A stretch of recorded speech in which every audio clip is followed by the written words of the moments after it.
A escolha do como, na verdade, é como eu penso justamente como vão construir os comuns.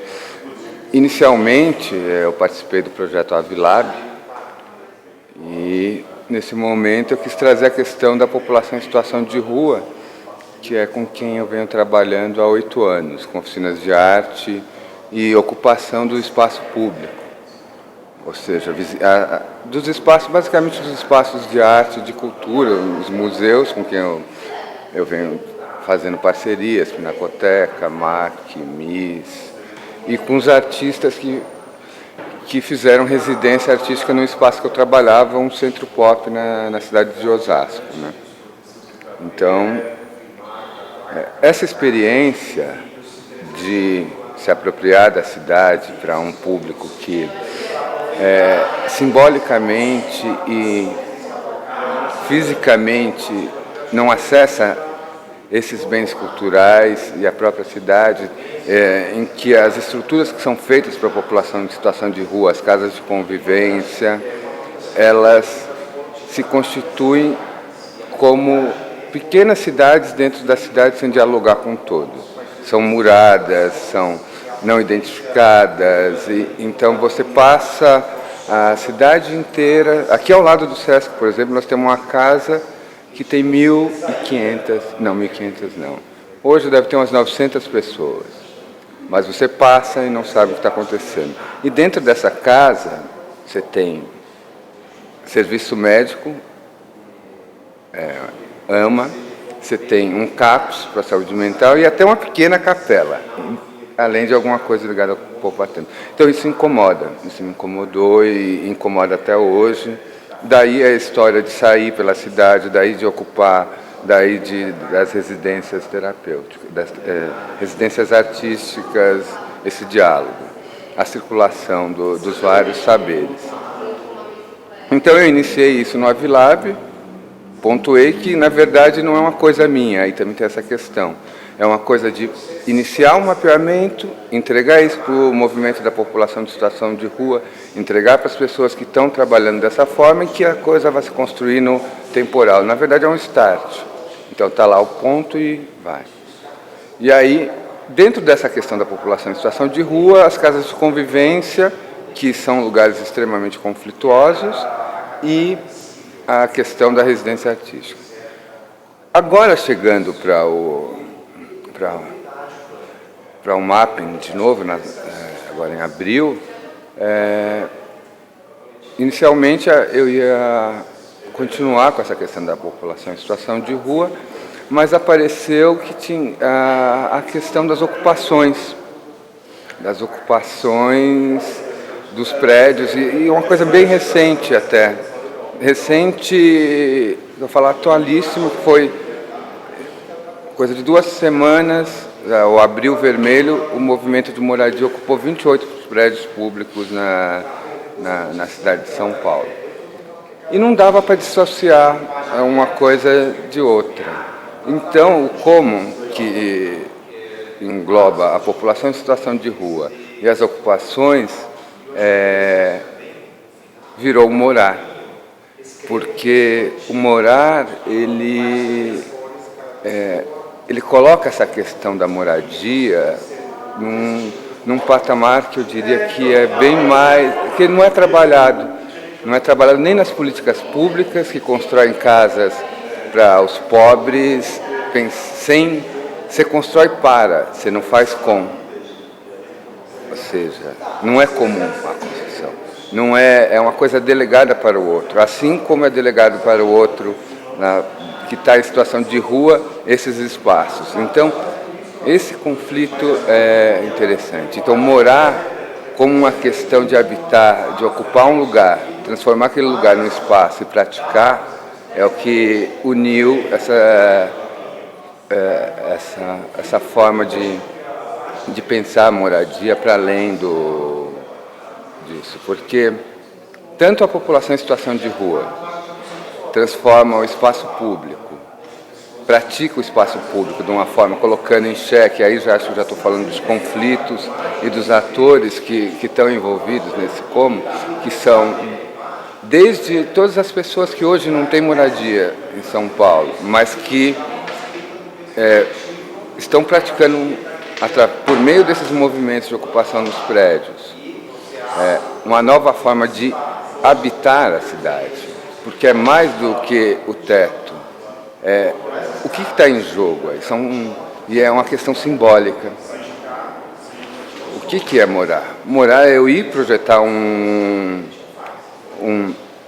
prédio para uma população menos favorecida e distante 30 quilômetros do centro da cidade, onde ela, teoricamente, tem que se deslocar durante 2, 3 horas para trabalhar e produzir. Isso é uma prática comum que vem desde as primeiras Coabs na cidade de São Paulo, desde os primeiros projetos habitacionais. A cidade sempre colocou isso, jogando para fora.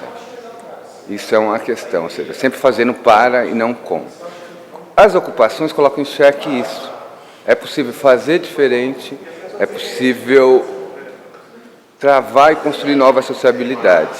Isso é uma questão que para mim está latente, não está dito. É aquela questão do dito, não dito e interdito.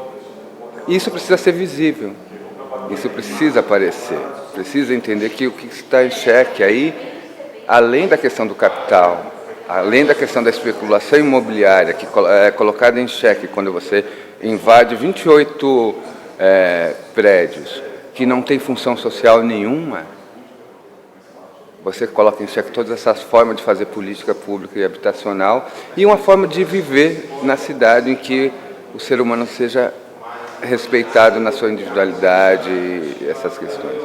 O contraponto com a população em situação de rua é justamente a questão do morar, essa questão do lugar. Todo lugar eu transformo na minha habitação. E quando eu transformo o privado ou o público naquele meu lugar pessoal, a rua,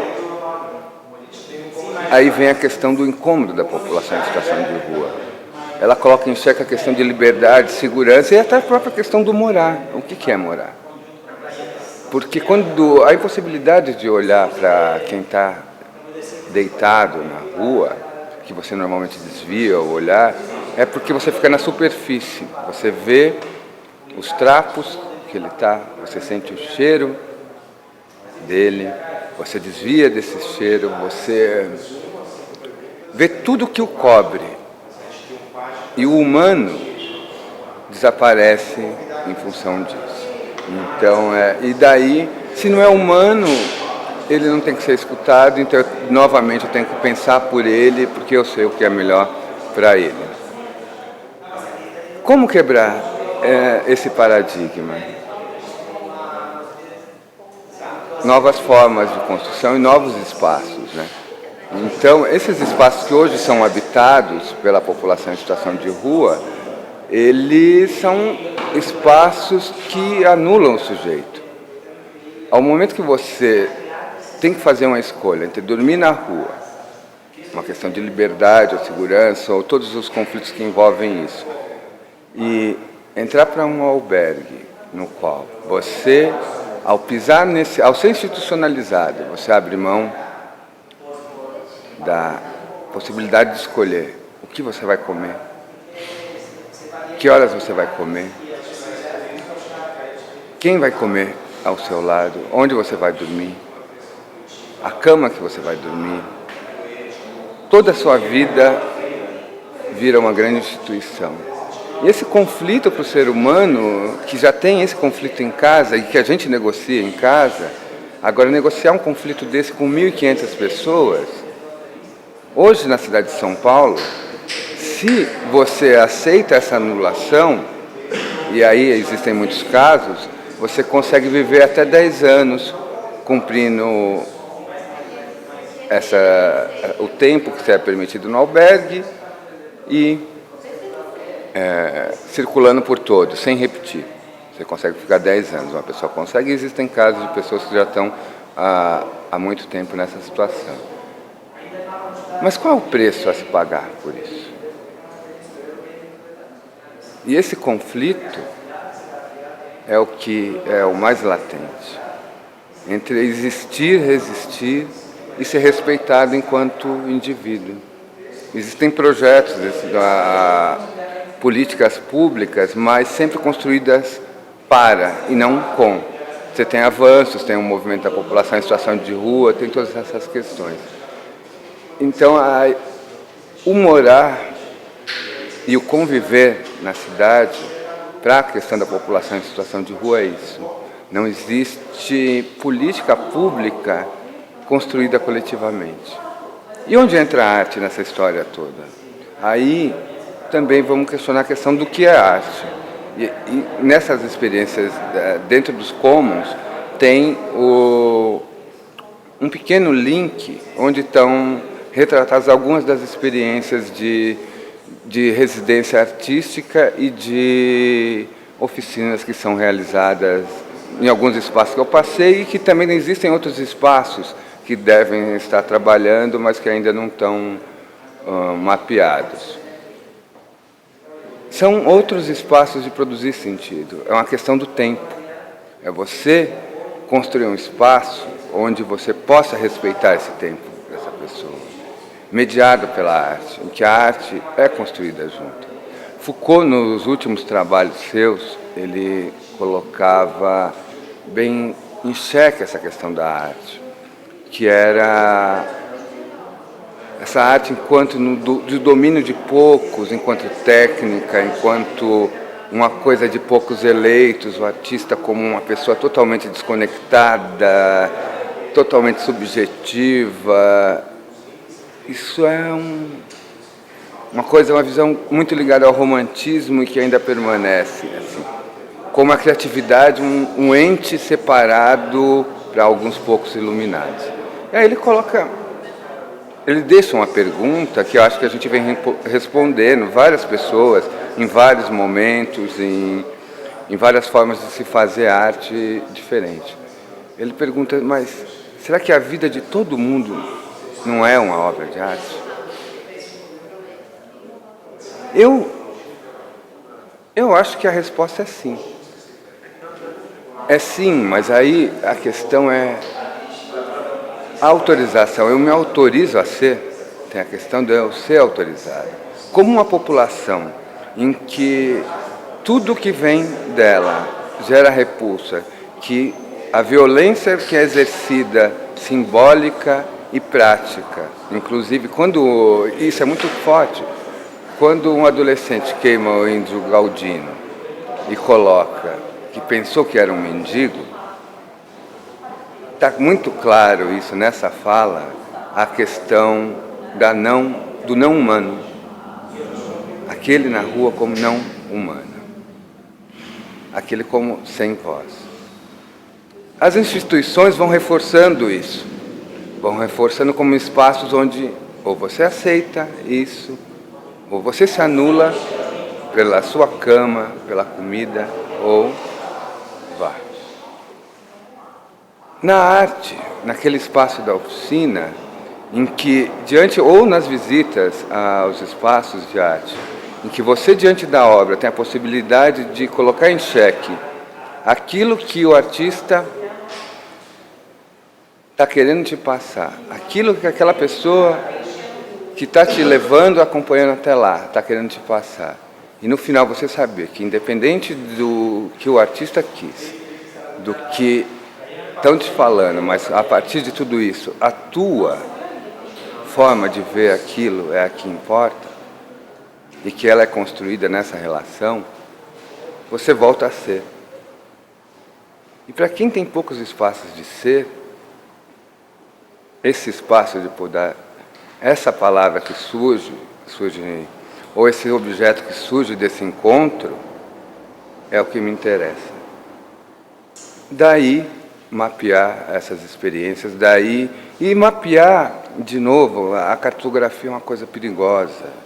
A gente vem catalogando os pobres, a gente vem catalogando, marcando, invadindo a vida das pessoas, de tal forma que, sem pedir licença. E essas duas populações também viram, como se fosse um grande zoológico. Então, o que me interessa disso é a produção. Então, eu vou tentar ser o mais poético possível. Terão as produções deles, as produções que foram feitas em conjunto. Mais do que o rosto daquele que produziu, está lá a obra dele. Acho que a obra vai falar.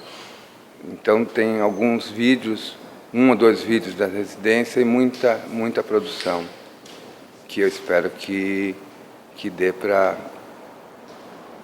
ser simbolicamente esse existir, para além daquela crosta de estereótipos que a gente tem, tanto das ocupações que estão criando uma nova forma de habitar a cidade, quanto para a população em situação de rua, colocando em xeque o que é morar.